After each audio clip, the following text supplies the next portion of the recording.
اور وہ گناہ وہ ہے جو آج بر صغیر کی گلی گلی کوچے کوچے میں ہو رہا ہے۔ رب کی قسم ان گلیوں کا حال میں آپ کے سامنے رکھتا ہوں، اپنے سینے پر بھاری پتھر رکھ کر، کسی کو ہنسانے کے لیے نہیں، اے امت کے نوجوان، تیرے کندھوں پہ پڑی ہوئی توحید کی بھاری ذمہ داری کا احساس دلانے کے لیے۔ جب ولیوں سے مانگے گی تو لوگ اسے شرک کہیں گے، لوگ اسے بدعت کہیں گے، دیوبندی وہابی۔ لہذا جب قرآن شریف دیکھیں گے کہ نبی نے ولی سے کہا، جب نبی ہو کر ولی سے مانگ سکتا ہے، ہم بندے ہو کر کیوں نہ مانگیں؟ یہ نبی ہیں، ان کے ولی کی یہ طاقت ہے، اور یہ تو امام الانبیاء کے امت کے ولی ہیں۔ اگر آپ پہلی مرتبہ ہمارے چینل پر تشریف لائے ہیں پلیز سبسکرائب کر لیجئے۔ لیکن ایک گناہ ایسا ہے، ایک خطا ایسی ہے، ایک جرم ایسا ہے کہ اگر کوئی انسان خالق و مالک کی عبادت میں، اس کی ذات و صفات و احکامات میں کسی اور کو ساجھیدار بنا لیتا ہے، پارٹنر بنا لیتا ہے، شریک بنا لیتا ہے، تو اللہ اس گناہ کو معاف،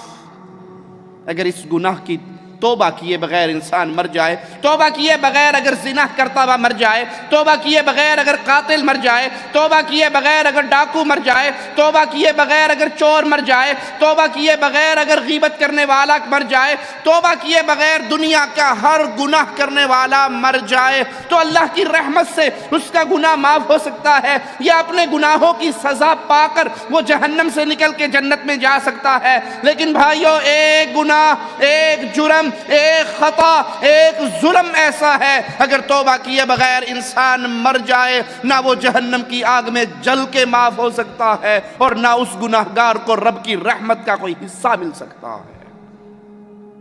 اور وہ گناہ وہ ہے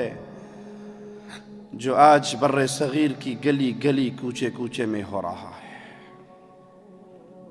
رب کی قسم ان گلیوں کا حال میں آپ کے سامنے رکھتا ہوں، اپنے سینے پر بھاری پتھر رکھ کر۔ وہ ظلم کی کہانی میں آپ کو سناتا ہوں، کسی کو ہنسانے کے لیے نہیں، خوش طبع کرنے کے لیے نہیں، اے امت کے نوجوان،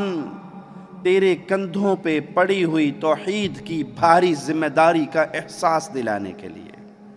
یہ دین مصطفیٰ ہے، میرے آقا کے بعد کوئی نبی نہیں صلی اللہ علیہ وسلم۔ آپ علیہ السلام چلے گئے، اب امت کی اصلاح کی ذمہ داری اے اہل توحید کی جماعت تمہارے سروں پر ہے، اے ابو بکر کے وارث ہو تمہارے ذمے ہے، اے عمر عثمان و علی کے وارث ہو، اے حسن و حسین کے وارث ہو، اے اہل بیت کے وارث ہو، اے صحابہ کے وارث ہو۔ اس امت کی اصلاح اگر ہے تو وہ تمہارے ذمے ہے۔ اللہ نے تمہیں پیدا کیا ہے انسانیت کی اصلاح کے لیے، کنتم خیر امہ۔ وہ ظلم، وہ جرم جو کبھی معاف نہ ہوگا، آئیے بر صغیر کی گلیوں کو چھانتے ہیں۔ ایک پیر صاحب کا منظر ہمیں دیکھنے کو ملا،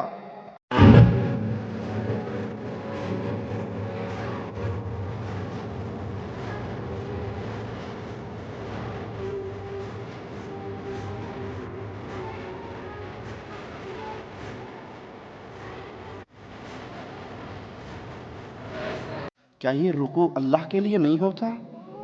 کیا کلام الہی میں اس رکوع کے بارے میں کوئی حکم نہیں آیا؟ وَارْكَعُوا مَعَ الرَّاكِعِينَ، رکوع کرو رکوع کرنے والوں کے ساتھ۔ یہ کس کا حق ہے؟ یہ اللہ کا حق ہے۔ اللہ کی قسم، جو اپنے پیر و بابا کے سامنے التجائے کر رہے ہیں، یہ قاتل سے زیادہ گناہگار ہیں، یہ چور سے زیادہ گناہگار ہیں، یہ زانی سے زیادہ گناہگار ہیں، یہ شرابی سے زیادہ گناہگار ہیں۔ کیوں؟ انہوں نے اللہ کی معصیت کھانے پینے کی چیزوں میں، گناہوں میں، عام گناہوں میں نہیں کی، انہوں نے اللہ کو ناراض کیا ہے اللہ کے حق پہ ہاتھ ڈال کر۔ ایک حضرت کو ہم نے دیکھا، وہ بیٹھے ہوئے ہیں، ان کے مرید آتے ہیں، اپنے پیر کے قدموں میں سجدہ ریز ہوتے ہیں۔ تیرے سکھ دکھ رکھتے ہو خبر میرے سر پر سایہ تمہارا ہے میری نیا کے خیمن ہار تمہیں باری باری آ کر سجدہ کرتے ہیں ہم سوال کرتے ہیں خالق و مالک کو چھوڑ کر اپنے جیسے مجبور انسان کے قدموں میں سجدہ کرنے والوں ماتھے کو زمین پہ رکھنے والوں کیا کبھی ابو بکر نے رسول اللہ کو سجدہ کیا کیا کبھی عمر نے رسول اللہ کو سجدہ کیا کیا کبھی عثمان نے سجدہ کیا کیا کبھی مولا علی نے سجدہ کیا سیدنا حسن نے کیا سیدنا حسین نے کیا اہل بیت میں سے کسی نے کیا اصحاب رسول اللہ میں سے کسی نے کیا نہیں کیا تو یاد کیجئے یہ کفار کی تقلید ہے تم خالق کا حق چھین کے غیر اللہ کو دے کر ظلم عظیم کر رہے ہو اور شرک ظلم عظیم ہے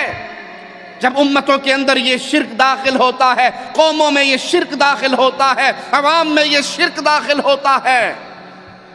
تو انسان صرف مشرک نہیں ہوتا بے غیرت بھی ہو جاتا ہے جب تک توحید رہتی ہے غیرت جب تک توحید رہتی ہے غیرت سلامت رہتی ہے اور جب توحید غائب ہو جاتی ہے تو غیرت بھی ساتھ ہی جو اللہ کے حق میں کسی کو شریک کر سکتا ہے وہ پھر سب کچھ ہی کر سکتا ہے لا ذنب بعد الکفر کفر کے بعد تو کوئی گناہ نہیں ہے آؤ غیرت مندوں کا حال بتاؤں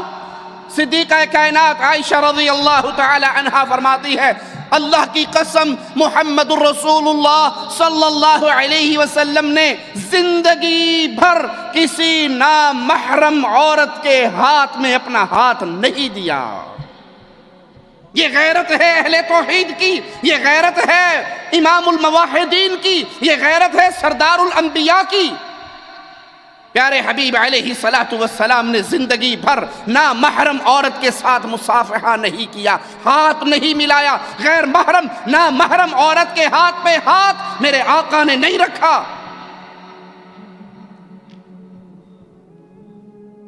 اور جب توحید مٹ جائے